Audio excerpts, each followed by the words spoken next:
Hello, everyone.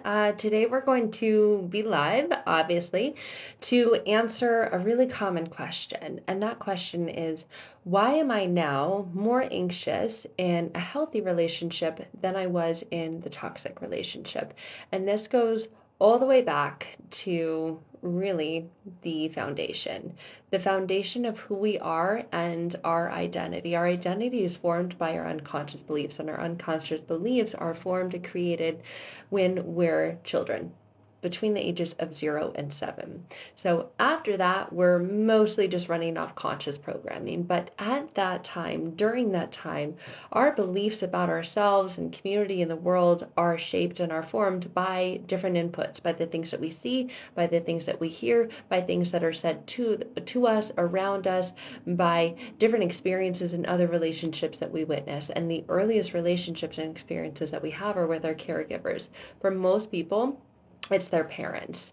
And if you experience childhood emotional neglect or emotional unavailability, if there was one parent that was constantly gone, you may find that in an adult relationship, you have a relationship that matches and mirrors the relationship that you had with one of your caregivers.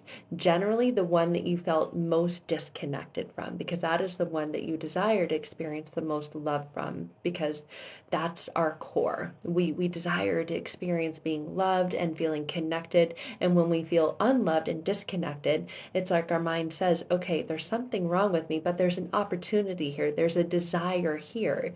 And we're fueled by desire, and we begin to experience it as opportunity. And then generally when we're older and we get into adult relationships that match and mirror that same type of energy and dynamic, our mind lights up and it gets excited and it goes, oh, another opportunity, another chance. Yes, I still have that desire to feel connected and feel loved and belong. So let's go for it. You get another chance, because there's this conscious logical understanding. You're not a child anymore, but you still get this opportunity to fill in the gap, so to speak. But when you're an adult, you're doing it with the beliefs of a child.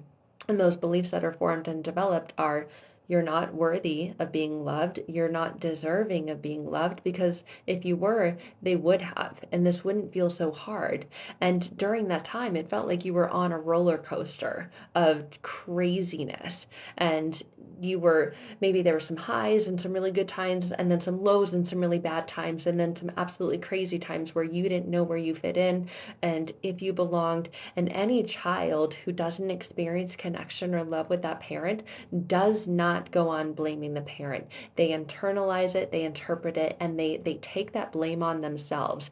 And there's an unconscious belief that's developed, there must be something wrong with me because I desire this. I really need this and I want this and I don't have this, and I'm putting in so much time, energy, attention, and effort to trying to get this. And every time I do, I fall short, I fall flat, I fall on my face. So there must be something wrong with me. And so we get into relationships with people in our adult life where we have that same belief, that same story that's running as a pattern. There must be something wrong with me because there's another opportunity. Let's say if you grew up with a parent who was so controlling. They dictated and they controlled every move, and it felt like you couldn't even make a decision. You couldn't even decide when you had to go to the bathroom without them telling you. Now you're in a relationship that matches and mirrors that, and you feel like you're controlled, and you know that you're an adult now. You can make decisions on your own, so it doesn't make sense why you're in this type of relationship. But you're thinking, just leave me the fuck alone. Oh my God, what the hell is going on? What's happening now is that you're getting another opportunity to see that, an opportunity to see that you're the common denominator, that it is your unconscious beliefs. And say that you wake up and you get out of those types of relationships, you do some inner work and you heal a lot of those old wounds, those old patterns that you have, and you try and change them. And you do to some degree and some extent. And you find yourself in a really healthy relationship. But that relationship, for some reason, gives you more more anxiety than the crazy relationship ever did. That's because the crazy relationship was like being on a roller coaster where it was absolutely wild and chaotic and full of highs and full of lows and full of confusion and full of fear and full of excitement. And you're like, I don't know, am I excited? Am I confused? Am I scared? I'm not sure. But it was wild. It was crazy. It felt like I was on a roller coaster. And now you're in a normal, healthy relationship, and that's what you desired all along. And so you got it. But now it feels like instead of being on a roller coaster, you're just swinging on the swings. You know, it's normal. It's not full of highs, it's not full of lows, it's normal, it's boring. And this relationship now that's normal and boring, even though it's what I always wanted, is giving me more anxiety. Because now I feel like I'm waiting for the other shoe to drop and I don't know why. It's almost like saying, I want to get back on the roller coaster ride. But the entire time I was on the roller coaster, I was begging and pleading and hoping and wishing and praying that I could get off because it was scary and I didn't like it. And all I wanted was to get on the swings. And now I'm on the swings. And I'm like, why would I ever want to go back to the roller coaster? That's because of the internal beliefs that your unconscious mind has. And it's saying things to you that have you believe things that you developed as beliefs then. That there's something wrong with you. You don't deserve to be loved this way. So if you actually are being loved in a healthy way, your mind is going, you don't deserve that. It's not going to last. I mean, it's good now, but just wait, it's not going to last forever. So you have this anxiety and this buildup as you're waiting for the other shoe to drop. And you're wondering when it's going to drop because there's an internal story and dialogue that's running that says it's going to. It's only a matter of time. And when you can't control that, when you can't see when that's going to happen, you will do things to try and create it because that sense of creation gives you a sense of control, which gives you a sense of safety. So if you can be a part of sabotaging, of ending it, then you feel like you're in control. And that alleviates and brings down the level of anxiety that you're experiencing. So this is what happens when you get out of crazy, toxic, wild relationships and into healthy ones. Your mind is like, wait a minute, hold on, what's going on? I'm not used to this. This isn't normal. That was normal. And even though logically and consciously you're like, no, that was absolutely not normal. That was craziness. This is normal. Your mind is going,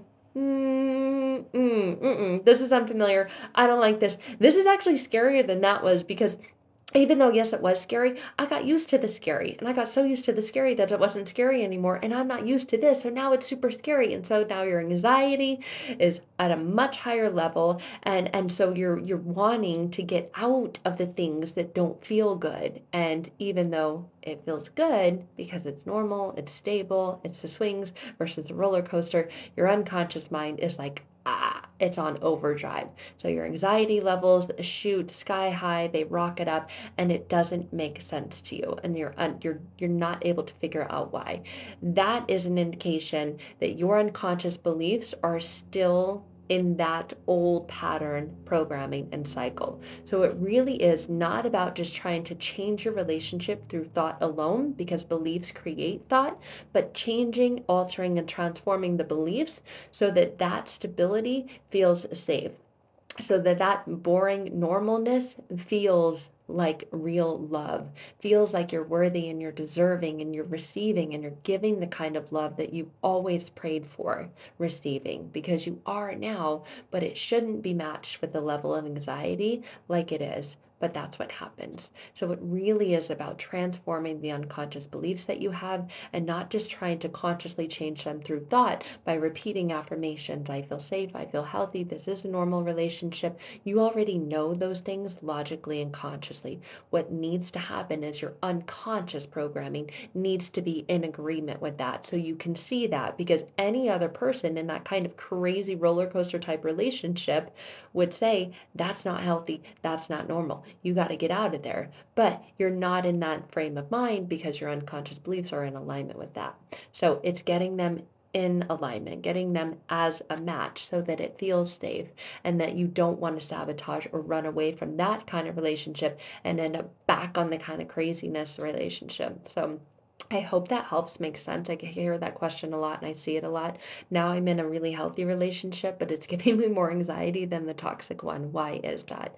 So it really is about aligning and reprogramming your unconscious beliefs so that the thoughts, the feelings, the actions, the habits, the patterns, and behaviors all match, all benefit, and all support that healthy relationship that you already have so that you don't find that you continue to sabotage it or make it make it not work because you deserve for it to work and you desire for it to work.